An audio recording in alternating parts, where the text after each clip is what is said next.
So I work at a computer all day and click and click and click, and so oftentimes after work my wrist will be sore. So I wanted to go ahead and try a wrist brace, but one of the problems that I have is I have very petite wrists. So I liked this brand, FEATOL in particular, because their braces are size. So they have extra small, small, medium, medium large, etc. And so this is the extra small.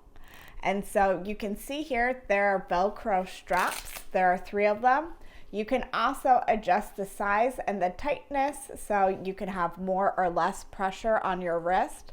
So I like that fact as well, that it's very adjustable. So I'll go ahead and put this on so you can see what it looks like. So this is what it looks like on. It has an insert for your thumb, so it can wrap around the thumb and get all of your wrist. I like that as well. And then it is a longer length. I know a lot of wrist braces stop right here, and so I don't think that really gives you adequate support. So I do like the fact that it's longer in length. And then it's pretty stiff. Like, I can bend and move around, but not too much.